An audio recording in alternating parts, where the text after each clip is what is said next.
Welcome to Telugu one news. నేను మహాలక్ష్మి. ఈరోజు మనతో పాటు జేడి లక్ష్మీనారాయణ గారు ఉన్నారు. వారితో మాట్లాడదాం. నమస్తే సార్. జై భారత్ మహాలక్ష్మి గారు. జై భారత్. అసలు జై భారత్ పెట్టడానికి కారణం ఏంటి? జై భారత్ యొక్క లక్ష్యాలు ఏంటి సార్? జై భారత్ లక్ష్యం ముఖ్యంగా ఏంటంటే ప్రజల గొంతుకలు అసెంబ్లీలోనూ పార్లమెంట్లోనూ వినిపించాలి. ఓకే. కానీ ఇప్పుడు మీరు చూసుకుంటే అసెంబ్లీ పార్లమెంట్లో ప్రజల గొంతుకలు ఎక్కడ వినపడట్లేదు. డబ్బులు పెట్టి ఎలక్షన్లు గెలిచే వాళ్ళ గొంతులు వినిపిస్తున్నాయి. ఆ తర్వాత ప్రజల యొక్క కష్టాలు, ప్రజల యొక్క విషయాలు ఎక్కడా కూడా చర్చకు రావడం లేదు. ముఖ్యంగా మనం ఎన్నుకుంటున్న వాళ్ళు ప్రజా సమస్యలను అక్కడ అడగట్లేదు. మన ముఖ్యంగా ఆంధ్రప్రదేశ్ రాష్ట్రం తీసుకుంటే ప్రత్యేక హోదా గురించి ఎవరు అడగట్లేదు, విభజన హామీల గురించి ఎవరు అడగట్లేదు, స్టీల్ ప్లాంట్ ప్రైవేటీకరణ విరుద్ధంగా ఎవరు మాట్లాడట్లేదు. ఒకరిద్దరు వినిపించినా కూడా ఆ గొంతుకులు బయటికి గొంతుకులు రావట్లేదంటే ఏంటంటే అవి నోటి నుంచి వినిపిస్తున్నారు కానీ గుండెల నుంచి వినపడ్డాను. ఎందుకంటే రేపు పైన వాళ్ళు ఏం వీళ్ళని ఏమంటారో అన్న భయాలతో ఈ గొంతులు హృదయాల నుంచి రావట్లేదు. కాబట్టి ఏదో మాట్లాడామన్న ధోరణిలో ఉన్నారు తప్ప పట్టుబట్టి కూర్చొని తీసుకురాలేకపోతున్నారు. సో అటువంటి విషయాలు ఉన్నప్పుడు మరి జై భారత్ నేషనల్ పార్టీ ప్రజల యొక్క ఆలోచన నుంచి పుట్టిన పార్టీ. మేము పెట్టిన పార్టీ కాదు, ఇది ప్రజల ఆలోచన నుంచి పుట్టింది. ఈ పార్టీ ప్రజలు కోరుకుంటున్నారు, మేము ఎన్నుకుంటున్నాం, వీరేం మా కోసం ఏం మాట్లాడట్లేదు, అందువల్ల మీరు ఒకటి తీసుకురావాలి అన్న ధోరణిలో ఉన్నందువల్ల వాళ్ళ యొక్క. అంటే మిమ్మల్ని కోరారా సార్ ఎవరైనా వచ్చి ఇట్లా కావాలి? చాలా మంది నేను ఎప్పటి నుంచో తిరుగుతున్నాను ప్రజల్లో.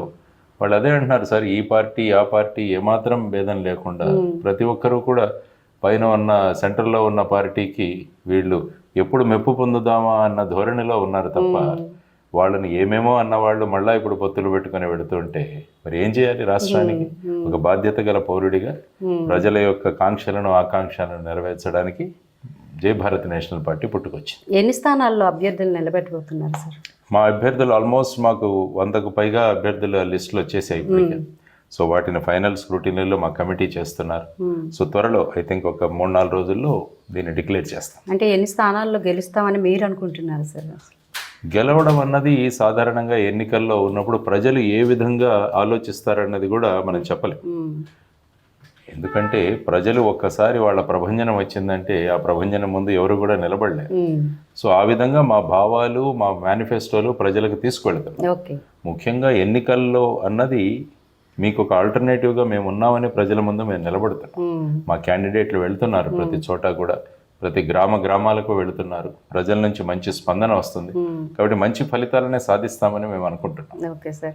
సిబిఐ మాజీ జేడీగా మీరు అరెస్ట్ చేసిన వ్యక్తి ప్రెసెంట్ ఏపీలో సీఎంగా కొనసాగుతున్నారు. దీనిపై మీ అభిప్రాయం ఏంటి? అసలు ఇట్లాంటి వాతావరణం ఎక్కడైనా చూసుంటారా? ఇప్పుడు చూసుకుంటే మీరు మొత్తం పార్లమెంట్లోనే 37 నుంచి 40% మంది మీద కేసులు ఉన్నాయి. క్రిమినల్ కేసులు ఉన్నాయి, చాలా సీరియస్ కేసులు ఉన్నాయి. ఓకే. సో ఎక్కడా కూడా క్రిమినల్ కేసులు ఉన్న వాళ్ళని ఎన్నికల్లో నిలబడకూడదని ఎక్కువగా లేదు. నిందితులు నేరస్తులని 2 విభాగాలు ఉంటాయి. అంటే ఎవరి మీద అయితే ఛార్జ్షీట్లు కానీ నిందలు కానీ ఆపాదించబడ్డారో వాళ్ళని నిందితులు అంట. నేరస్తులు అంటే వాళ్ళ మీద పడిన నిందలకు వాళ్ళకు శిక్ష పడితే వాళ్ళు నేరస్తులు అయిన వాళ్ళు, నిందితుల నుంచి నైరస్తులుగా మారిన వాళ్లకు 2 సంవత్సరాల శిక్ష పడితే వాళ్ళు 6 సంవత్సరాల పాటు ఎన్నికల్లో నిలబడకూడదు అన్నది ప్రస్తుతం ఉన్న చట్టం. కానీ యాక్చువల్గా సుప్రీంకోర్టులో ఏమంటున్నారంటే ఒకసారి శిక్ష పడిన తర్వాత వాళ్ళని శాశ్వతంగా ఎన్నికల్లో నిలబడకుండా చెయ్యాలి అన్న పబ్లిక్ ఇంట్రెస్ట్ లిటిగేషన్ జరుగుతుంది. కాబట్టి ఆ విధమైన పరిస్థితులు ఉన్నప్పుడు, సో ఈ విధంగా ఇన్ జనరల్ ఈ విధమైన పరిస్థితులు దేశంలో ఉన్నప్పుడు వారిని ఎన్నుకున్నారు ప్రజలు ఒక ఎమ్మెల్యేగా. తర్వాత గెలిచిన ఎమ్మెల్యేలందరూ కూడా వారిని ముఖ్యమంత్రిగా ఎన్నుకున్నారు. సో ప్రజాస్వామ్య పద్ధతిలో మార్పులు రానంత వరకు ఈ విధమైన ప్రక్రియ నడుస్తూనే ఉంటుంది. కాబట్టి తప్పు ప్రజలది కూడా ఉందంటారా మరి ఇట్లాంటి? అంటే ఏమవుతుందంటే ప్రజలు ఏ విషయాల గురించి ఆలోచించి ఓటు వేస్తున్నారు అన్నది ఒకసారి చూద్దాం. ప్రజలు ఎప్పుడు కూడా ఇప్పుడు చూడండి ఎన్నికల క్యాంపెయిన్లు ఎలా జరుగుతున్నాయి. ఒకరినొకరు తిట్టుకోవడం, భావోద్వేగాలు రెచ్చగొట్టడం, మతాన్ని తీసుకురావడం, కులాన్ని తీసుకురావడం, ప్రాంతాన్ని తీసుకురావడం, వ్యక్తుల యొక్క ఇండివిజువల్ లైఫ్ గురించి మాట్లాడడం, ఇదే ప్రచారం అవుతుంది. నిరుద్యోగ సమస్య గురించి ఎవరైనా మాట్లాడుతున్నారా చెప్పండి? ప్రధానమంత్రి గారు మొన్న వచ్చారు చిలకలూరుపేటలో, నిరుద్యోగ సమస్య గురించి మాట్లాడారా? మన దేశంలో ఉన్నంత నిరుద్యోగ సమస్య ఎక్కడా లేదు. మొన్న మీరు పేపర్ చదివితే ఆంధ్రప్రదేశ్కు 2 భారతీయులు రష్యా యుక్రెయిన్ యుద్ధంలో చనిపోయారు.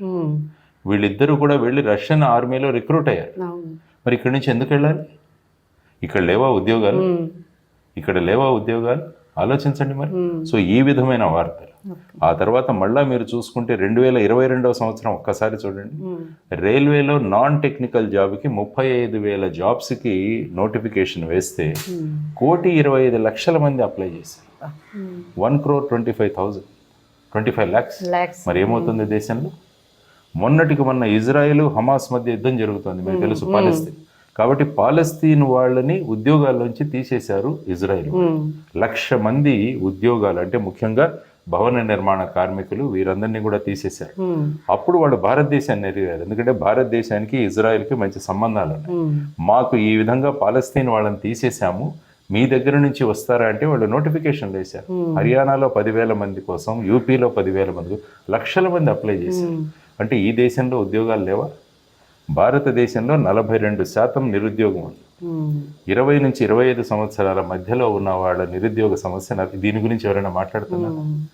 ఒక్కసారి చెప్పండి. భారతదేశం నుంచి ఎంతమంది వెళ్ళిపోతున్నారు ఈ మధ్య? మాకు ఈ దేశం వద్దు, మాకు ఈ సిటిజన్షిప్ వద్దు అని సుమారుగా 18 లక్షల మంది వెళ్ళిపోయారు. 2023 సంవత్సరంలో 2,35,000 మంది వెళ్ళిపోయారు. మరి ఎందుకు వెళ్ళిపోతున్నారండి? మరి ఈ విషయాలు మాట్లాడుతున్నారా ఎవరైనా? ద్రవ్యోల్బణం, ఇన్ఫ్లేషన్ గురించి మాట్లాడుతున్నారు. 3 సిలిండర్లు ఫ్రీగా ఇస్తామంటున్నారు తప్ప, నా కందిపప్పు పెరిగిపోయింది, ఉప్పు పెరిగిపోయింది, పప్పు పెరిగిపోయింది, అల్లం పెరిగిపోయింది, ఉల్లిపాయలు పెరిగిపోయి, వీటి గురించి మాట్లాడరు. నిత్యావసర సరుకుల నుంచి మాట్లాడటమే లేదు. మతం ఇదైపోతుంది, కులం ఇదైపోతుంది, ప్రాంతం ఇదైపోతుంది. ఇదా ఎన్నికల్లో మాట్లాడినాల్సిన వాళ్ళు? ఎంత దారుణంగా ఉందంటే దేశంలో పరిస్థితులు, రాష్ట్రంలో పరిస్థితులు. మరి ప్రధానమంత్రి గారు వచ్చినప్పుడు మరి ఈ నాయకులు ఎందుకు అడగలేదు మాకు ప్రత్యేక హోదా ఇవ్వమని? అనౌన్స్మెంట్ చేయించగలగాలి కదా. మా స్టీల్ ప్లాంట్ ప్రైవేటీకరణ ఆపుతామని ప్రధానమంత్రి గారు చెప్పాలి కదా. మరి ఈ ముగ్గురు ఇద్దరు ఆయన్ని పొగడ్డానికి కూడా ఒక లిమిట్ ఉంటుంది.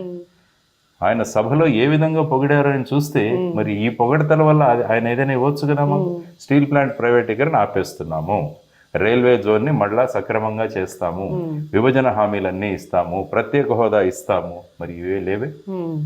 ఎంతసేపు చూసినా కూడా ఈ విధంగా వ్యక్తిగత దూషణలు, కులం మతాలను తీసుకురావడం, ప్రాంతీయ తత్వాలను రెచ్చగొట్టడం, ఈ విధంగా జరిగితే మరి ఎటువంటి వాళ్ళు ఎన్నికవుతారు చూడండి. వీటన్నిటికీ ప్రశ్నించడానికి, ఈ విషయాల గురించి ప్రజలలో అభిప్రాయాలు సేకరించడానికి, ప్రజలలో ఈ విషయాల పట్ల ఏం జరుగుతోంది రాష్ట్రంలో. ఎలక్టోరల్ బాండ్స్ చూడండి ఏమైంది, ఎన్ని వేల కోట్లు వచ్చాయండి ఒక్కొక్క పార్టీకి. రూలింగ్ లో ఉన్న పార్టీ వారికి 11,000 కోట్లు వచ్చాయట మొత్తం. ఏ కంపెనీలు ఇచ్చారు? మరి ఈ కంపెనీలు ఎందుకు ఇచ్చాయి? డైరెక్ట్గా ఇవ్వచ్చు కదా ఆ పార్టీకి. ఎలక్టోరల్ బాండ్స్ అన్న ఒక ముసుగేసిన దీని నుంచి ముసుగులో ఇచ్చారు. అంటే ముసుగులో ఎప్పుడైతే ఇస్తామో దానివల్ల ఏమవుతుందంటే మీరు ఏదో ఫలితం ఆశిస్తున్నారు. మేము డబ్బులు ఇస్తాము, మాకు కాంట్రాక్ట్లు ఇవ్వండి. అందువల్ల ఇప్పుడు పొలిటికల్ పార్టీలకు ఇచ్చిన వాళ్ళందరివి కూడా వాళ్లకు ఏ విధంగా కాంట్రాక్ట్లు ఇవ్వబడ్డాయి, ఏ విధంగా వాళ్ళకి ఈ విధమైన కాంట్రాక్ట్లు కానీ ఏవైనా రాయితీలు కానీ ఇవన్నీ తీసి కేసులు బుక్ చేయాలంటున్నాం. ఇప్పుడు చూడండి ఉచితాల గురించి కూడా సుప్రీంకోర్టు ఏమంది, ఏప్రిల్ 19 నుంచి నేను వింటాను. కాబట్టి మీ ద్వారా సుప్రీంకోర్టుకు మేము చేస్తున్న విన్నపం ఏంటంటే త్వరగా చేయండి. తొందరగా చేసేస్తే ఈ ఎన్నికల్లోనే తేలిపోతుంది. కాబట్టి ఒకరి మీద ఒకరు ఉచితాలు ఇస్తామంటున్నారు. వారు ఒక పిల్లవాడిని పంపిస్తే మీకు అమ్మఒడి 15,000 ఇస్తామంటే మీ ఇంట్లో ఎంతమంది పిల్లలు ఉంటే మేము అన్ని ఇస్తామంటే పోటీ పడి ఇస్తుంటే, లాయర్లకు 3,000 రూపాయలు వాళ్ళు ఇస్తామంటే మేము 7,000 రూపాయలు ఇస్తామని వీళ్ళంటే ఎక్కడి నుంచి తెస్తారండి? ఇవన్నీ పన్నుల రూపంలో వస్తున్నాయి. చాలా మంది ప్రజలకు అభిప్రాయం ఏంటంటే ఇన్కమ్ ట్యాక్స్ కట్టే వాళ్ళు మాత్రమే ట్యాక్స్ పేయర్స్. కానీ మీరు చూస్తే మనం ప్రతి ఒక్కరము కూడా జిఎస్టీ కడుతున్నాం. నేను ఉప్పు కొన్నా, పప్పు కొన్నా, ఆయిల్ కొన్నా, నూనె కొన్నా దాని మీద జిఎస్టీ కడుతున్నాను. అందులోంచి 41% మళ్ళా రాష్ట్రానికి వస్తుంది. దాని నుంచి వీళ్ళు ఇస్తున్నారు. కాబట్టి ప్రజలు కూడా ఈ గవర్నమెంట్లు మాకు ఇచ్చేస్తున్నారు ఉచితంగా అనుకున్నారు. ఈ ఉచితాలు కాదు, మనం కట్టే ట్యాక్సుల నుంచి వచ్చే డబ్బులు మాత్రమే మనకే ఇస్తున్నారు. వీళ్ళ ప్యాలెస్లు వేలమేయట్లేదు, వీళ్ళ దగ్గర ఉన్న ఆస్తుల నుంచి ఇవ్వట్లేదు, వీళ్ళ జేబుల్లోంచి ఇవ్వట్లేదు. వీళ్ళు ఇచ్చేదంతా మనం కష్టపడి సంపాదించుకున్న దాంట్లో మనం కట్టే ట్యాక్సుల్లోంచి వీళ్ళు ఇస్తున్నారని చెబుతున్నాను. సో ఆ విధంగా ఓపెన్గా మాట్లాడడానికి వచ్చింది జై భారత్ నేషనల్ పార్టీ. కావాలంటే అందరినీ రమ్మనండి ఒక ప్లాట్ఫామ్ మీద, చర్చకు రమ్మనండి, టాప్ లీడర్స్ రమ్మనండి, ఒకే వేదిక మీద మాట్లాడతాం. ఏం మాట్లాడతామో చూడండి. ఇది ప్రజల్లోకి తీసుకువెళ్ళడానికే వచ్చింది జై భారత్ నేషనల్ పార్టీ. మరి జై భారత్ అంటే ఇప్పుడు రాజకీయాలు విలువల మాట పక్కన పెడితే అతి ఖరీదైనగా ఉన్నాయి సార్. మరి మీకు ఎట్లా నిధులు ఎట్లా సమకూర్చుకుంటున్నారు? నిధులు ఏమీ లేవండి. మేము మా పెన్షన్ డబ్బుల్లో, నేను మా అమ్మ 3 లక్షల రూపాయలు తన పెన్షన్ డబ్బుల్లోంచి ఇచ్చింది. కష్టపడుతున్నారా పార్టీ కోసం, నా 3 లక్షలు నేను కంట్రిబ్యూట్ చేస్తున్నాను, మా అమ్మ చెక్ ఇచ్చింది. అలా మేమంతా కూడా మేము సంపాదించుకునే దాంట్లో వేసుకుని మేము నడకన వెళ్తాం. మా ప్యాంప్లెట్లు మేమే ప్రింటింగ్ చేయించుకుంటాం. సో ఆ విధంగా మేము జీరో బడ్జెట్ పాలిటిక్స్ గురించి మాట్లాడుతాం. మీ మేనిఫెస్టో ఏంటి సార్? మా మేనిఫెస్టో ఏంటంటే అప్పులు లేని ఆంధ్రప్రదేశ్, అవినీతి లేని ఆంధ్రప్రదేశ్, డ్రగ్స్ లేని ఆంధ్రప్రదేశ్. మీరు విశాఖపట్నంలో నాతో మాట్లాడుతున్నారు 25,000 కేజీలు డ్రైడ్ ఈస్ట్ ద్వారా బ్రెజిల్ నుంచి ఇక్కడికి ఎలా వస్తుందండి? మీ సర్వీసులు ఎప్పుడైనా ఇంత భారీగా చేయలేదు. మేము కూడా బాంబేలో ఇక్కడ పనిచేసాం, కానీ ఇంత భారీగా అంటే మొన్న ముంద్రా పోర్ట్ లో ఒక సీజర్ జరిగింది ఒక 1-2 సంవత్సరాల క్రితం. ఆ తర్వాత ఇక్కడ మరి ఇంతకు ముందు 63 కంటైనర్లు వచ్చాయట వీళ్ళకి. మరి ఇప్పుడు ఇది పట్టుబడింది. మరి ఎన్నో ఉన్నాయి. మరి ఈ విధంగా డ్రగ్స్ లేని ఆంధ్రప్రదేశ్, రౌడీయిజం లేని ఆంధ్రప్రదేశ్. ఇప్పుడు చూడండి, పేపర్ తీస్తే వీళ్ళు వాళ్ళని కొడుతున్నారు, వీళ్ళని కొడుతున్నారు, ఈ కార్యకర్తలను చంపేస్తున్నారు. ఇదా ఒక రాష్ట్రం అండి? ఆ తర్వాత ప్రకృతి విధ్వంసం, ఎక్కడ చూసినా మైనింగ్ అని తిరుగుతుంటే విశాఖపట్నంలో అన్ని కొండల నుంచి ఎక్కేశారు, అన్ని కొండల్ని దోచేశారు. ఋషికొండ చూడండి. సో ఈ విధంగా ప్రకృతి విధ్వంసం చేస్తుంటే ఇవన్నీ లేని ఆంధ్రప్రదేశ్ సృష్టించాలన్నది, తర్వాత 175 అభివృద్ధి కేంద్రాలు ఉండాలన్నది మా కాన్సెప్ట్. అంటే ఒక్కొక్క నియోజకవర్గానికి ప్రతి సంవత్సరం 100 కోట్ల రూపాయలు గవర్నమెంట్ ఇస్తుంది. మా మేనిఫెస్టోలో ఉన్నది. అంటే 5 సంవత్సరాలు ఒక్కొక్క నియోజకవర్గానికి 500 కోట్లు వస్తాయి. ఈ కోట్లు ఎవరు నిర్ణయిస్తారు? ఖర్చు పెట్టాల్సింది ప్రజలే నిర్ణయిస్తారు. ప్రజా కమిటీలు ఎట్లా ఖర్చు పెట్టాలని వాళ్లే టెండర్లు ఇష్యూ చేస్తారు, వాళ్లే ఎగ్జిక్యూట్ చేస్తారు, వాళ్లే పేమెంట్స్ చేస్తారు. గవర్నమెంట్ సంబంధం ఉండదు ఇందులో. ఎందుకంటే గవర్నమెంట్ రాగానే ఈ గవర్నమెంట్లంతా పర్సెంటేజ్ ఎంత, 5%, 10%, దీని గురించి మాట్లాడుకునే గవర్నమెంట్లు వస్తే వాళ్ళు ఏమంటారంటే మేము ఇంత ఖర్చు పెట్టి వస్తున్నాము, మరి మాకు ఎట్లా డబ్బులు వస్తాయి రిటర్న్? అందుకని జై Bharat national party zero budget politics. ప్రతి గ్రామ పంచాయతీకి సంవత్సరానికి 1 కోటి రూపాయలు ఇస్తామంటారు. అంటే 5 సంవత్సరాల్లో ఒక్కొక్క పంచాయతీకి 5 కోట్లు. చూడండి, ఆ గ్రామస్తులు నిర్ణయించుకుంటారు, మా ఊరికి రోడ్డు కావాలా, మా ఊరికి స్కూల్ కావాలా, మంచి కమ్యూనిటీ హాల్ కావాలా, ఇవన్నీ వాళ్ళే నిర్ణయించుకుంటారు.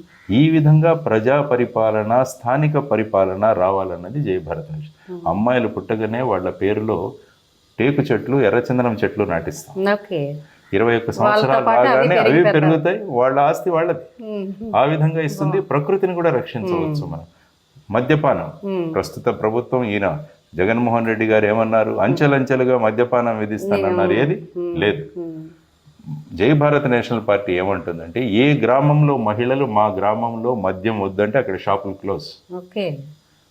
రాష్ట్రం అంతా కోరుకున్నారంటే రాష్ట్రంలో క్లోజ్. కాబట్టి మహిళలను వాళ్ళు నిర్ణయిస్తారు ఏం చేయాలి. ఎందుకంటే ఇల్లు నడపాల్సిన వాళ్ళు మహిళలు. వీళ్ళు డబ్బులు తెచ్చిస్తే ఆ డబ్బులు వృధా కాకుండా ఉంటే మంచి ఇళ్ళు నిర్మాణం అవుతాయి. కాబట్టి ఆ విధంగా చేస్తున్నాము. సోలార్, ప్రతి ఇంటి మీద సోలార్ ప్యానెల్. సో ఈ విధంగా చేసుకుంటూ ప్రతి గ్రామ పంచాయతీలో 10 చిన్న పరిశ్రమలు. కాబట్టి బయటికి వెళ్లాల్సిన అవసరం లేదు. రష్యా ఆర్మీలో జాయిన్ అవ్వడానికి అవసరం లేదు. ఇజ్రాయెల్కి వెళ్లాల్సిన అవసరం లేదు.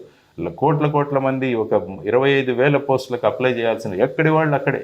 ఇప్పుడు చూడండి, స్థానికంగా అందరూ ఇప్పుడు పట్టణాలకు వెళ్ళిపోతున్నారు, అక్కడ వెళ్ళి బాధలు పడుతున్నారు. కాబట్టి అమ్మా నాన్నలతో ఉందాం, ఇక్కడే పని చేద్దాం, మన గ్రామాలను అభివృద్ధి చేసుకుందాం, మన ప్రాంతాలను అభివృద్ధి. ఈ విధంగా జై భారత్ నేషనల్ పార్టీ మేనిఫెస్టో ముందుకెళ్తుంది. వినడానికి అయితే చాలా బాగుంది సార్. అమలు అవ్వడం ఎంతవరకు సాధ్యమవుతుందో తెలియదు కానీ బ్రహ్మాండంగా చేస్తాం. ప్రజల అవకాశం ఇవ్వమనండి, చేసి చూపిస్తాం. జై భారత్ నేషనల్ పార్టీ ప్రభుత్వం వస్తే వచ్చే ఎన్నికల్లో మేము క్యాంపెయినింగ్ చేయమని చెప్తున్నాను. No campaigning. మా క్యాండిడేట్లు ఎవరు కూడా రోడ్డు మీదకి రారు. మేము ఏం చేసామని ఒక పాంప్లెట్ ఇచ్చేసి మేము ఊరుకుంటాం అంతే. మీరు ప్రజలే నిర్ణయిస్తారు. ఇంత క్యాంపెయినింగ్ ఖర్చు ఏంటండి? ఫ్లెక్సీలని అవని ఇవని. అందుకనే 5 సంవత్సరాల తర్వాత మాకు రూలింగ్ పార్టీకి క్యాంపెయిన్ చేసే అధికారం ఉండకూడదు. ఓకే. ఆ విధంగా చేస్తాం. మా మేనిఫెస్టోలు 175 ఎక్కడెక్కడ మేము నిలబడతామో అక్కడ మా మేనిఫెస్టోలు స్టాంప్ పేపర్ మీద రాసిస్తాం ప్రజలకు. మేము గనక ఇవి చేయకుంటే మమ్మల్ని మా మీద కేసులు పెట్టండి. ఓకే. అంటే మేనిఫెస్టో రూపంలో మిమ్మల్ని మోసం చేసి మీ ఓటు తీసుకున్నాం కాబట్టి మేము శిక్షార్హులం, మా మీద కేసు పెట్టండి అని ఓపెన్గా స్టాంప్ పేపర్ మీద రాసి ఇచ్చే ధైర్యం ఉంది జై భారత్ నేషనల్ పార్టీ. సో ఆ విధంగా ముందుకెళ్తాం మేము. జనసేన నుంచి ఎందుకు సార్ బయటకు వచ్చేసారు? జనసేనలో నేను జాయిన్ అయ్యాను ఎందుకంటే అప్పుడు కూడా నేను పార్టీ పెట్టాలన్నది ఒక మా మిత్రులందరూ కూడా చెప్పారు. 2018వ సంవత్సరంలో నేను కూడా జీరో బడ్జెట్ పాలిటిక్స్ అన్నాను. అప్పుడు జీరో బడ్జెట్ పాలిటిక్స్తో ఆల్రెడీ వచ్చిన ఒక పార్టీ ఉంది, సమయం లేదు కాబట్టి అక్కడ ఆ పార్టీలో జాయిన్ అయ్యాను. కంటెస్ట్ చేశాను విశాఖపట్నంలోని ఎంపీగా. బ్రహ్మాండమైన మద్దతు ఇచ్చారు ప్రజలు, పార్టీలో కూడా బ్రహ్మాండంగా మద్దతు ఇచ్చారు అందరూ.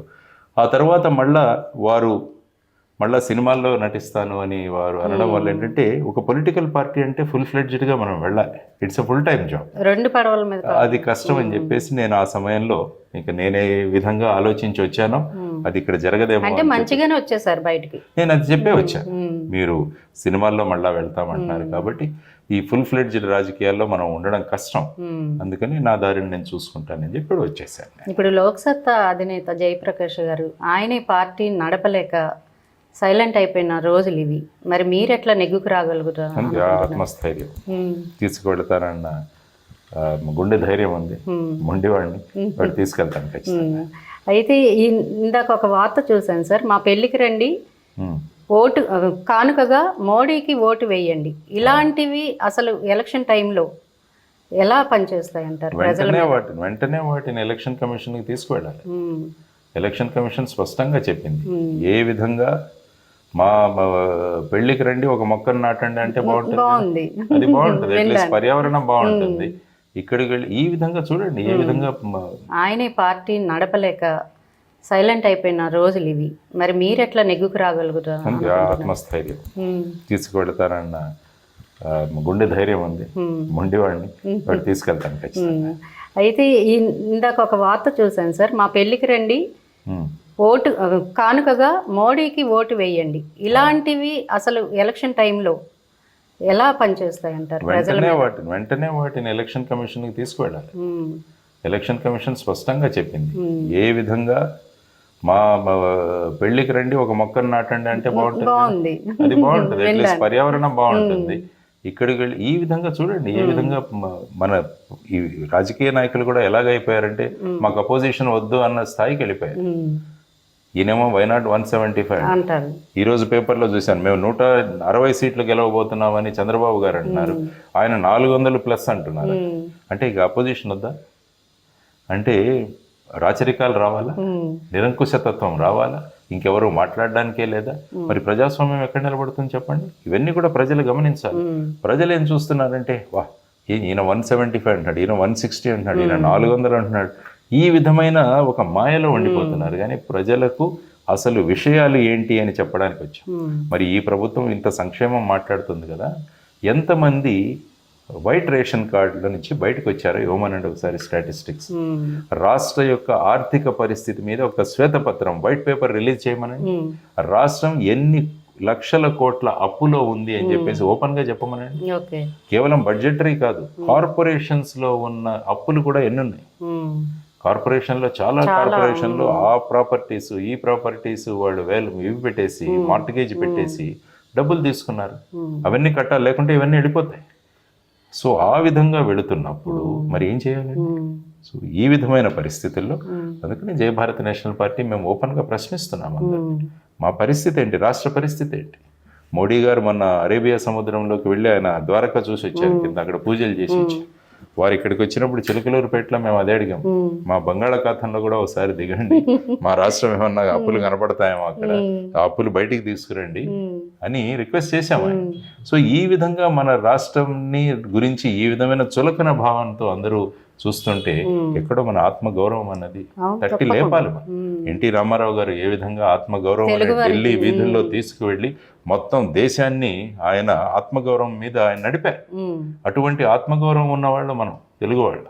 కానీ ఇప్పుడు చూడండి ఏం చేసినా వాళ్ళు ప్రత్యేక హోదా ఇవ్వము అంటే ఓకే, విభజన హామీలు పట్టించుకోమంటే ఓకే, స్టీల్ ప్లాంట్ ప్రైవేటైజ్ చేస్తామంటే ఓకే. మరి ఇలాంటి ధోరణి ఉంటే ఎక్కడికి వెళ్ళింది మన ఆత్మగౌరవం? ఆత్మవిశ్వాసంతో ఆత్మగౌరవాన్ని మళ్ళీ తీసుకురావాలన్నది జై భారత్ నేషనల్ పార్టీ లక్ష్యం. మొన్న వెళ్ళాం ముఖ్యమంత్రి గారిని అడగడానికి. మనం అందరం పార్టీలో కలిసి ఢిల్లీకి వెళ్ళి కూర్చుందాం పదండి, ప్రధానమంత్రి ఇంటి ముందు బయట అయిపోయేద్దాం, మా ప్రత్యేక హోదా ఇవ్వండి, మా విభజన హామీలు ఇవ్వండి, మా స్టీల్ ప్లాంట్ ప్రైవేటీకరణ ఆపేయండి, దానికోసం వెళదామని ఆయనకు ఒక పేపర్ ఇవ్వడానికి వెళ్తే మమ్మల్ని అరెస్ట్ చేశారు, మంగళగిరి పోలీస్ స్టేషన్లో కూర్చోబెట్టారు. సో ఈ విధమైన పరిస్థితులు ఉన్నప్పుడు మరి ప్రజల గొంతుతో మాట్లాడడానికి ఎవరో ఒకరు కావాలి కదా. మీలాంటి వారిని అరెస్ట్ చేస్తే సామాన్య ప్రజల పరిస్థితి ఏంటి సార్? అలాగే ఉంటుంది. అంటే ఎవరు ప్రశ్నించకూడదు, ఎవరు అడగకూడదు. అందుకని ఈ 151లు 160లు 175లు ఇవన్నీ డేంజర్ అని చెప్తున్నాం ప్రజలకి. ప్రజా గొంతుకలు వినిపించాలి, అప్పుడే ఎక్కడో ఒక చెక్ పడుతుంది. అందుకని మేము ఏమంటున్నామంటే ప్రపోర్షనేట్ రిప్రజెంటేషన్ కూడా ఇవ్వండి అంటున్నాం. అంటే కేవలం ఓట్ల మీద వచ్చే దానికే సీట్లు ఇవ్వకండి. ఏ పార్టీకి ఎంత శాతం ఓటు వస్తుందో అంత శాతం సీట్లు కేటాయించండి. సపోజ్ ఒక పార్టీకి 50% వచ్చింది కాబట్టి 175లో 50% సీట్లు వాళ్ళకి ఇవ్వండి. ఒక పార్టీకి 10% వచ్చింది అంటే 17-18 సీట్లు వాళ్ళకి ఇవ్వండి. అంటే అసెంబ్లీలో అన్ని పార్టీలు ఉంటాయి, ఏ పార్టీ మెజారిటీ ఉండదు. అందువల్ల అప్పుడేమవుతుందంటే సక్రమంగా ఉంటుంది.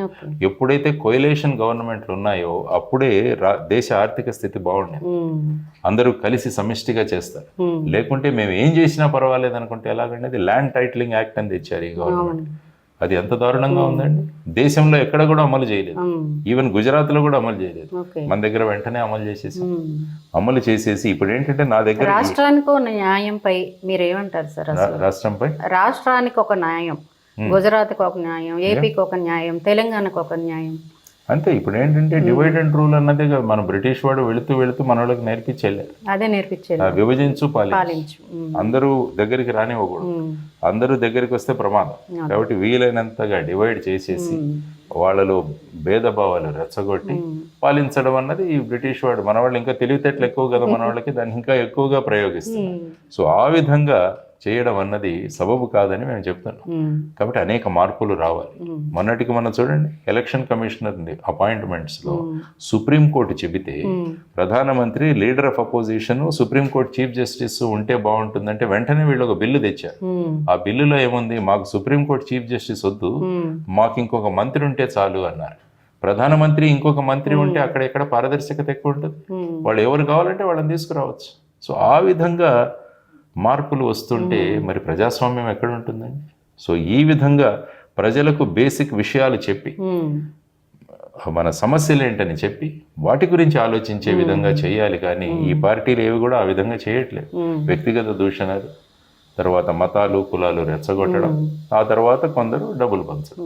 సో వీటితో మేము ఎన్నికలు గెలుస్తామన్న ధోరణిలో ఉన్నప్పుడు ఈ పంథాన్ని మార్చాలి, ఈ ఆలోచన విధానాన్ని మార్చాలన్నది జై భారత్ నేషనల్ పార్టీ యొక్క లక్ష్యం. అవినీతి లేని సీఎంగా గుర్తింపు పొందిన కేజ్రీవాల్ అరెస్ట్, ఎమ్మెల్సీ కవిత గారి అరెస్టుపై మీరేమంటారు sir? It is very unfortunate. అది కూడా లిక్కర్ స్కామ్ లాంటి దాంట్లో. ఎందుకంటే ఎప్పుడైనా కూడా నేను అందుకంటే జై భారత్ నేషనల్ పార్టీ ఏమంటుందంటే విధి విధానాలన్నీ కూడా ప్రజా కమిటీలే నిర్ణయిస్తాయి. ఎప్పుడైతే ఎలక్షన్లు కాస్ట్లీ అవుతాయో ఎక్కడ డబ్బు వస్తుందా అన్నది మొదలైపోయింది. ఏ విషయం నుంచి డబ్బు వస్తుంది, ఏ కాంట్రాక్టుల నుంచి డబ్బు వస్తుంది, ఏ ఇసుక తవ్వితే డబ్బు వస్తుంది, ఏ మైనింగ్ చేస్తే డబ్బు వస్తుంది, వీటన్నిటి వల్ల ఏంటంటే నాయకుల లక్ష్యం ఎప్పుడు కూడా ఎక్కడి నుంచి మనకు మనీ రిసోర్సెస్ వస్తాయి అన్న దాని మీద ఆధారపడి. కాబట్టి ఈ విధంగా కేజ్రీవాల్ గారు అరెస్ట్ అవ్వడం కానీ, కవిత గారు ఎందుకంటే రాజకీయ నాయకులు సమాజంలో ఒక స్థాయిని సృష్టించాలి, అనుసరణీయులుగా వాళ్ళు ఉండాలి, ఇన్స్పిరేషన్గా ఉండాలి.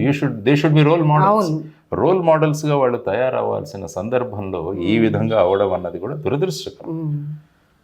ఎందుకంటే రాజకీయ నాయకులు చాలామంది అనుకుంటారు మేము ఏం మాట్లాడినా ఎవరు చెల్లుతుందని, కానీ మిమ్మల్ని ప్రజలు గమనిస్తున్నారు. ప్రజలు సమాజంలో ఇటువంటి వాళ్ళని అనుసరించడానికి ప్రయత్నిస్తారు. కాబట్టి అనుసరణీయమైన వ్యక్తులే ఈ విధంగా ప్రవర్తిస్తుంటే మరి సమాజం ఎలా ఉంటుందండి? సో ఆ విధంగా లిక్కర్ స్కామ్ అన్నది it's a big black mark for this. అందులో నిజంగా సత్యాసత్యాలు ఏంటో కూడా త్వరగా బయటికి రావాలి. అందుకనే నేను అన్నాను మన ఎక్కడో కేజ్రీవాల్ గారు వెంటనే ప్రభుత్వానికి ఒక ఇది ఇచ్చి ఒక స్పెషల్ కోర్టు ఏర్పాటు చేసి 3 నెలల్లో ఈ కేసు యొక్క ఫైనల్ చేసేయండి. ఈ కేసులో తథ్యం ఉందా లేదా అన్నది ఫైనల్ చేసేస్తే ఆయన కూడా రేపు చెప్పుకోవచ్చు ఇందులో యాక్చువల్గా ఎవిడెన్స్ ఉందా లేకుంటే కేవలం రాజకీయ కక్షలకు మాత్రమే, ఎందుకంటే అందరూ రాజకీయ కక్షలకే జరిగింది అంటున్నారు ఇది. సో ఎన్నికల ముందు ఈ విధంగా అరెస్ట్ చేయడం అన్నది కరెక్ట్ కాదు. కాబట్టి 3 నెలల్లో తేల్చేమనండి. ఈ కేసు ఏమవుతుందో special court day to day trial పెట్టి ఈ కేసు గురించి మాట్లాడాలి. సో అలాంటివి చేయాలి. లేకుంటే అధికారం ఉంది కదా అని ఎవరు ఉపయోగించుకోవడం కూడా ఆ విధంగా జనాల్లో చర్చ ఉంది. సో కేంద్ర ప్రభుత్వం కింద ఈ సంస్థలు ఉంటాయి కాబట్టి ఈ సంస్థలను ఉపయోగించి కేవలం ప్రతిపక్షాల్లో ఉన్న వాటి మీద ఈ విధంగా చర్యలు తీసుకుంటున్నారన్నది ఒక ఓపెన్గా డిస్కషన్ జరుగుతుంది. సో వీటిని ఆపాలంటే ప్రభుత్వ పరంగా కూడా చర్యలు ఉండాలి, కేసుల డిస్పోజల్ త్వరగా రావాలి. సో ఈ కేసును కనుక 3 నెలల్లో కంప్లీట్ చేయగలిగితే అప్పుడు ఎవరు ఏంటి అన్నది కూడా తెలిసిపోతుంది. సో అది కూడా మంచిదే వాడు. సో ఆ విధమైన చర్యలు రావాలని మేము కోరుకుంటున్నాం. అంటే మేము చేసిన సర్వేలో సార్, చంద్రబాబు కనుక వచ్చి ఉంటే మాకు రాజధాని వచ్చేది, అభివృద్ధి జరిగేది అని చాలామంది చెప్పారు. ఒక్క ఛాన్స్ అడగడం వల్లే మేము వేసాం ఓటు అంటారు. నిజంగా చంద్రబాబు గారు వచ్చి ఉంటే అభివృద్ధి అనేది జరిగి ఉంటుందా? మీ ఒపీనియన్ ఏంటి సార్? ఇప్పుడు ఏంటంటే వారు ఏమన్నారు, బాబు వస్తే జాబ్ వస్తుంది. ఎక్కడొచ్చింది? ఎన్ని జాబ్స్ వచ్చాయో చూపించమనండి. ఎంతమంది మన వాళ్ళు ఆంధ్ర వాళ్ళు హైదరాబాద్లో పనిచేస్తున్నారు, బెంగళూరులో పనిచేస్తున్నారు, పూణేలో పనిచేస్తున్నారు. మరి ఎక్కడికి వెళ్ళాయి జాబులన్నీ కూడా చెప్పమనండి. తర్వాత అమరావతి అభివృద్ధి అన్నారు. మరి అమరావతి అభివృద్ధి గురించి ఆలోచించిన వాళ్ళు నెమ్మదిగా అభివృద్ధి చేయాలి. ఎప్పుడు కూడా ఒక 1000 ఎకరాల్లో మొదట, ఆ తర్వాత అంచెలంచెలుగా దాన్ని డెవలప్ చేసుకుంటూ వెళ్ళాలి. కాబట్టి మొత్తం కాన్సన్ట్రేషన్ ఏ విధంగా హైదరాబాద్ మీద పెట్టామో మళ్ళీ ఇక్కడ అమరావతి మీద పెట్టడం జరిగింది. ఆ తర్వాత పోలవరం ప్రాజెక్టు కేంద్రం నిర్మిస్తామనింది. మనం ఎందుకు తీసుకోవాలి? నేషనల్ ప్రాజెక్టుగా వాళ్ళు ఇచ్చినప్పుడు బాధ్యత వాళ్ళ మీద ఉండేది. ఆ తర్వాత ఏమైంది? పోలవరం ఇప్పటి వరకు రాలేదు, కంప్లీట్ అవ్వలేదు. మధ్యలో సడన్ గా మార్చేశారు, మాకు ప్రత్యేక హోదా వద్దు ప్యాకేజ్ అన్నారు. మరి ప్యాకేజ్ కూడా రాలేదు, మళ్ళా ప్రత్యేక హోదా అన్నారు. ఎన్డీఏ నుంచి బయటకు వచ్చేసారు. నరేంద్ర మోడీ గారి గురించి మాట్లాడారు. ఈయన చాలా ప్రమాదకరమైన వ్యక్తి, ఇటువంటి వ్యక్తి కొనసాగడం చాలా కష్టం, కుటుంబాన్ని చూసుకునేవాడు దేశాన్ని ఎలా చూసుకుంటాడని అసెంబ్లీలో మాట్లాడిన వ్యక్తి మళ్ళా వచ్చి మళ్ళా పొత్తు పెట్టుకున్నారు ఇప్పుడు. మరి ఆ విధంగా అదే అంటున్నాను, ప్రజలు బేసిక్గా ఏంటంటే 2 వ్యక్తులను చూస్తున్నారంటే విషయాల లోపల్లోకి వెళ్ళట్లేదు. మరి వాళ్ళు ఆయన వచ్చినప్పుడు కేంద్ర ప్రభుత్వం నుంచి 2500 కోట్లు వచ్చింది రాజధానికి. ఆ తర్వాత పోలవరం గురించి మీరే అన్నారు, ఎన్పిఎల్లో రేపు నష్టాల్లో ఉన్న కంపెనీకి మీరు ఎలా ఇచ్చారు కాంట్రాక్ట్? ట్రాన్స్ట్రాయ్ కంపెనీ మళ్ళా నవయుగకు మార్చారు. ఎందుకు మార్చారు? ఇవన్నీ కూడా ఆన్సర్ చేయాలి. వీటి గురించి ఎక్కడైనా మాట్లాడుతున్నారా? ఎక్కడైనా సభల్లో వీటి గురించి మాట్లాడుతున్నారా? ఇప్పుడు ఈ వ్యక్తి ఈ విధంగా చేస్తున్నారని మాట్లాడుతున్నారు. కానీ మనం ప్రభుత్వంలో ఉన్నప్పుడు ఎందుకు చేశాము, మీరు ఎన్డీఏ నుంచి ఎందుకు బయటకు వచ్చారు, మరి ప్రత్యేక ప్యాకేజీకి మీరు ఎందుకు ఒప్పుకున్నారు, మళ్ళా ప్రత్యేక హోదా అని మీరు ఎందుకు మార్చారు, ఇవి అడగాల్సిన ప్రశ్న. సో ఆ విధంగా ఇప్పుడు ఎలాగైపోయిందంటే ప్రజలకు వీరు లేకుంటే వీరు. అందుకనే మేము ఒక ఆల్టర్నేటివ్గా ఉన్నామని చెప్పేసి జయభారత్ నేషనల్ పార్టీ మేము మాట్లాడుతూనే ఉంటాం. ఈ విధంగా చూద్దాం ఎంతవరకు మేము తీసుకెళ్ళగలము. మా ఆలోచన ఓపిక ఉంది, తీసుకెళ్తాం ముందు, పోరాడతారు. ఎస్ డెఫినెట్గా. ఇప్పుడున్న ఐపీఎస్ ఐఏఎస్లో కొంతమంది అవినీతి వైపు ఎందుకు మళ్ళాల్సి వస్తుంది సార్? ఎందుకంటే అంత మహోన్నతమైన పదవుల నుంచి వారు ఎందుకు అట్లా దిగజారాల్సిన పరిస్థితులు? ఏమైపోయిందంటే బేసిక్గా పొలిటికల్ ఎగ్జిక్యూటివ్ ఉంటుంది, అంటే సీఎం మినిస్టర్స్, వాళ్లకు అసిస్ట్ చేయడానికి ఐఏఎస్ ఐపీఎస్ వీళ్ళు ఉన్నారు. కానీ పరిస్థితులు ఎలా ఉన్నాయంటే ఇది ఒక స్టీల్ ఫ్రేమ్.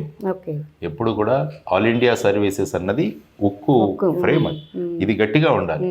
ఇప్పుడు రేపు మినిస్టర్ కానీ ముఖ్యమంత్రి కానీ నాకు ఇల్లీగల్గా ఇది చేయమని చెప్తే మేము చేయమని చెప్పాలి, ఫైల్లో రాయాలి, కావాలంటే మీరు నిర్ణయం తీసుకోండి. కానీ అది ఎక్కడ జరగట్లేదు. చాలామంది వీళ్ళు అటువంటి వాళ్ళు కన్వీనియంట్గా మేము ఏం చెప్పినా వినేవాళ్ళని వీళ్ళు తెచ్చుకుంటున్నారు. ఎందుకంటే ఐఏఎస్ ఐపీఎస్లో కూడా ఈ విధంగా మీరు చెప్పింది చేసేదానికి సిద్ధంగా ఉన్నామని చెప్పేసి కూడా కొంతవర్గం రెడీగా. సో ఆ విధంగా చేయడం వల్ల ఏమవుతుందంటే ఏం కావాలంటే చేసుకుంటాం, ఎక్కడ ఫైల్ మీద రెసిస్టెన్స్. ఇప్పుడు చూడండి రోజు ఎంతమంది హైకోర్టులోకి వెళ్తున్నారు కంటెంప్ట్ కేసుల్లోనూ. హైకోర్టు ఎంతమంది ఆఫీసర్లను పిలిపిస్తుంది, మరి అక్కడికి వెళితే మొత్తం ఈ సిస్టానికే ఒక చెడ్డ పేరు వస్తుంది. అంటే వీళ్ళందరూ కూడా మంత్రులు ఏం చెబితే ముఖ్యమంత్రి ఏం చెప్తే దాన్ని ఫాలో అవుతారని బ్యూరోక్రసీ మీద ఒక ముద్ర పడుతుంది. అది చాలా ప్రమాదకరం. సో ఆ విధంగా చేయకుండా వీళ్ళందరూ నిలబడాలి. అసోసియేషన్లు ఉన్నాయి, ఐఏఎస్ అసోసియేషన్ ఉంది, ఐపీఎస్ అసోసియేషన్ ఉంది. అలా ఉన్నప్పుడు వీళ్ళంతా వెళ్ళి ముఖ్యమంత్రికి చెప్పాలి, ఇది కరెక్ట్ కాదు, ఈ విధమైన ఆదేశాలు ఇవ్వకూడదు. మీరు ఏదైనా ఇవ్వాలంటే ఇన్ రైటింగ్ ఇవ్వండి, మాకు మాన్యువల్లో ఉంటుంది. ఎవరైనా మౌఖికంగా ఆదేశాలు ఇస్తే వెంటనే దాన్ని ఇన్ రైటింగ్ ఇవ్వమన్నట్టు. సో ఆ విధంగా ఎవరైనా రాస్తున్నారా ఫైల్స్ మీద? అలాంటి రాసేవాళ్ళు ఉంటే వాళ్ళని పక్కన పెట్టేసి వీళ్ళకి అనుకూలంగా ఉండేవాళ్ళని తీసుకొస్తారు. కాబట్టి వీళ్ళు 5 సంవత్సరాలకు మారుతూ ఉంటారు పొలిటికల్, కానీ వీళ్ళు శాశ్వతంగా 35-40 సంవత్సరాల సర్వీస్ ఉంటారు. కాబట్టి రాష్ట్రం బాగుండాలంటే ఈ వ్యవస్థ బాగుండాలి. వాళ్లకు ఊడిగం చేయాల్సిన అవసరం లేదు, వాళ్ళు చెప్పిన ప్రతి పని చేయాల్సిన అవసరం లేదు. కరెక్ట్గా ఉంది, లీగల్గా ఉంది, చేయండి. ఇల్లీగల్గా ఉంటే ధైర్యంగా చెప్పగలగాలి, మేము ఇల్లీగల్ ఏం చేస్తారు, ట్రాన్స్ఫర్ చేస్తారు, అంతే కదా, పోదాం ట్రాన్స్ఫర్ అయ్యి. కానీ ఏంటంటే వాళ్ళకి ఆల్టర్నేటివ్ దొరుకుతుంది. సార్ మేము ఉన్నాం రెడీగా, సిద్ధంగా, మీరు ఎట్లా చెప్తే అందరూ సిద్ధం మాట్లాడుతున్నారు ఏమంటే రాష్ట్రం అంతా. సో వీళ్ళు మేము సిద్ధం అంటున్నారు. కాబట్టి ఆ సిద్ధాన్ని ఎక్కడో మనం ఆపేయాలన్నది నేను అంటాను. అట్లాగే మీ సర్వీస్లో సార్ హారబుల్ అనిపించిన డేస్ ఏమైనా ఉన్నాయా? అంటే మీరు ముంబై, నాందేడ్, మహారాష్ట్ర ఇవన్నీ చేశారు. సాధారణంగా ఏంటంటే మన రెప్యుటేషన్ మనకన్నా ముందే వెళ్తుంది. ఎవరికైనా తెలుస్తుంది ఏ ఆఫీసర్ ఎలాంటి వాడు అని చెప్పేసి వాళ్ళకు కూడా తెలుసు. కాబట్టి ఎక్కడికి వెళ్ళినా కూడా మనల్ని ఈ పొలిటికల్ వాళ్ళు మనల్ని టెస్ట్ చేస్తారు.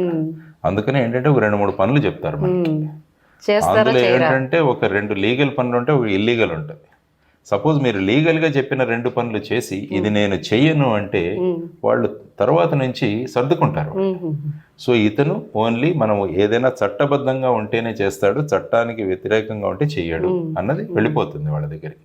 కానీ నేను అది కాకుండా ముందు ఈ 2 పనులు పక్కన పెట్టి ఇల్లీగల్గా చేయాల్సిన పని ముందు చేస్తే దొరికాడరా అనుకుంటారు. ఇంకా అన్ని అవే చెప్పడం మొదలు పెడతారు. కాబట్టి పొలిటికల్ వాళ్లతో కానీ పొలిటికల్ ఎగ్జిక్యూటివ్ కానీ మనం ఎలా డీల్ చేస్తామన్నది మన మీద ఆధారపడి, మనం ఏ విధమైన సిగ్నల్ వాళ్ళకి ఇస్తున్నాం అన్న దాని మీద వాళ్ళని సర్దుకుంటారు. మనం వాళ్ళ సిగ్నల్స్కి మనల్ని మనం సర్దుకుంటే రేపు ఏంటంటే మనం ప్రజలకు అన్యాయం చేసిన వాళ్ళం అవుతాం. సో ఆ విధంగా ఆలోచించాలి. ఇప్పుడు ఫస్ట్ టైం ఓటు వేసే యూత్కి మీరు ఇచ్చే సందేశం ఏంటి సార్? ఓటు చాలా ముఖ్యమైన అంశం. ఎందుకంటే మిగతా చాలా దేశాల్లో ఓటు అన్నది పోరాడి తెచ్చుకున్నారు. కానీ మన దేశంలో రాజ్యాంగం రాగానే 21 సంవత్సరాలు ఉన్న వాళ్ళందరికీ కూడా అందరూ ఓటు వేయచ్చు. ఆ తర్వాత దాన్ని 18 సంవత్సరాలకి తగ్గించడం జరిగింది. అందువల్ల ఈ ఓటు అన్నది 5 సంవత్సరాల కోసం మీకు ఇస్తున్న ఒక మంచి ఆయుధం. కాబట్టి ఈ ఓటుని ఎలా ఉపయోగించుకుంటారన్నది ఆలోచించండి. మనం రైతు బజార్కి వెళ్ళాను, ఒక్కొక్కరు ఎంత శ్రద్ధగా కొనుక్కున్నారు. టమాటో, ఒక్కొక్క టమాటోను చూసి కుళ్ళిపోయిందా పక్కకు పెట్టేసి, అదేంటి ఒక పూట తినడానికి అంత శ్రద్ధ వహిస్తున్నప్పుడు 5 సంవత్సరాలు మనం ఎవరిని ఎన్నుకుంటున్నామన్నది ఆలోచించండి. ఎంతకంటే క్లియర్ గా ఎవరు చెప్పలేరు సార్. 5 సంవత్సరాలకి మనం ఎటువంటి వాళ్ళని ఎన్నుకుంటున్నామన్నది ఒక 2 నిమిషాలు ఆలోచించండి. ఈ వ్యక్తి ఏంటి, వీళ్ళ సిద్ధాంతాలు ఏంటి, వీళ్ళు ఏం చేస్తున్నారు, ఏం చేయగలరు, వీళ్ళ క్వాలిఫికేషన్స్ ఏంటి, ఇంతవరకు వీళ్ళ ట్రాక్ రికార్డ్ ఏంటి, ఇవన్నీ చూసి ఆలోచించి కనుక మీరు ఓటు వేస్తే ఓటు ఆ వ్యక్తిని చూసి వేయండి. సాధారణంగా ఏంటంటే ఈ పార్టీ అధికారంలోకి వచ్చేస్తుంది అని ఓటు వేస్తున్నారు, పార్టీకి ఓటు వేస్తున్నారు. పార్టీకి ఓటు వేయకండి, ఎప్పుడు కూడా వ్యక్తిని చూసి వేయండి. అందుకనే కాళోజీ నారాయణరావు గారు బ్రహ్మాండంగా అంటారు, ఏ పార్టీ వాడి అని చూడకండి, ఏ పార్టీ వాడో చూడండి. ఏ పార్టీ వాడు ఎంత కెపాసిటీ ఉన్నాడు, ఏ టోపీ పెట్టుకున్నాడో చూడకండి, మీకు ఎన్ని టోపీలు పెట్టాడో చూడండి అంటాడు. కాబట్టి ఫస్ట్ టైం ఓటర్స్కి నేను చెప్తున్నది ఏంటంటే ఇవన్నీ పార్టీలకు ఓటేయకండి. క్యాండిడేట్లు ఎలా ఉన్నారో చూడండి, వాళ్ళ మీద క్రిమినల్ రికార్డ్స్ చూడండి, వాళ్ళు ఏ విధంగా ఆస్తులు సంపాదించారో చూడండి, వాళ్ళు ఇంతవరకు ప్రజాసేవ ఏం చేశారో చూడండి. ఒక వ్యక్తిగా వాళ్ళలో ఉన్న ఔన్నత్యాన్ని మీరు చూడండి. ఈ వ్యక్తి మనకు చేస్తాడు మన పని అన్న భరోసా మీకుంటే అటువంటి వ్యక్తులకు ఓటు వేయండి. వ్యక్తులు వెళ్ళడం ముఖ్యం, పార్టీలు వెళ్ళడం ముఖ్యం కాదు. ఎటువంటి వ్యక్తులు పంపిస్తున్నామో మన గొంతుకు అక్కడ వినిపిస్తాడా, ఈ వ్యక్తి మన కోసం ఉంటాడా, ఈ వ్యక్తి మనం కలవగలమా. ఆ తర్వాత చూడండి సెక్యూరిటీ, బ్లాక్ కమాండర్స్ వస్తారు, లేకుంటే బౌన్సర్లు వస్తారు, లేకుంటే గన్మెన్లు వస్తారు. వీళ్ళని కలవడమే కష్టం. అందుకనే జై భారత్ నేషనల్ పార్టీ కనుక వస్తే ఎమ్మెల్యేలకు నో సెక్యూరిటీ, చీఫ్ మినిస్టర్కి నో సెక్యూరిటీ. వాళ్ళు బస్సుల్లో ప్రయాణం చేస్తారు, రైళ్లలో ప్రయాణం చేస్తారు. ఈ ప్రభుత్వ హెలికాప్టర్లు, ప్రభుత్వ చార్టెడ్ ప్లేన్లు అరకులో పెడతాం. అక్కడ నుంచి మహిళలు ఇప్పటికీ కూడా వాళ్ళ డెలివరీకి ఇంకా 20 కిలోమీటర్లు డోలీల్లో వస్తున్నారు. డోలీల్లో వెళ్ళాల్సి వస్తుంది. మరి వాళ్ళకి హెలికాప్టర్ ఇవ్వచ్చు, మనకెందుకు హెలికాప్టర్? సో ఈ విధమైన ఆలోచనలో వస్తుంది జయభారత్ నేషనల్ పార్టీ. సాధారణ ఎకానమీ సీట్లో ప్రయాణం చేస్తారు వీళ్ళు. చూడండి, ఆర్టీసీ బస్సుల్లో ఎమ్మెల్యేకు ఎంపీకి ఒక సీట్ ఉంటుంది. ఉంటుంది, అవును. ఎవరైనా వెళ్తున్నారు? మాణిక సర్కార్ అని త్రిపురలో ఒక సీఎం ఆఫీస్కి ఆర్టీసీ బస్సులో వెళ్ళేవాడు. అది జయభారత్ నేషనల్ పార్టీ చేస్తుంది. ఓకే. డెఫినెట్ మా కమిట్మెంట్ ఇది, మేము తీసుకెళ్తాం. ఆలోచించనివ్వండి ప్రజలు. అందుకని ఫస్ట్ టైం ఓటర్స్ అందరికీ కూడా ఈ విధమైన ఆలోచనలో ఉన్న జయభారత్ నేషనల్ పార్టీకి మీరందరూ సపోర్ట్ చేయండి. ఒక కొత్త ఒరవడిని సృష్టిస్తాం, ఒక విప్లవాన్ని తీసుకొద్దామని నేను వాళ్ళని కోరుతున్నాను. ఈ ఫ్యామిలీ బ్యాక్గ్రౌండ్ ఏంటి సార్? మీరేనా ఫస్ట్ టైం రాజకీయాల్లోకి వచ్చింది మీ ఫ్యామిలీ నుండి? మా ఫ్యామిలీలో ప్రత్యక్ష రాజకీయాల్లో వచ్చిన వాడిని నేనే. మీరే? పిల్లలు ఎంతమంది సార్? పిల్లలు నాకు 2 పిల్లలు, ఒక అబ్బాయి ఒక అమ్మాయి. ఆ అబ్బాయి కూడా IPS లోనే ఉన్నాడు, తమిళనాడు క్యాడర్. ఓకే.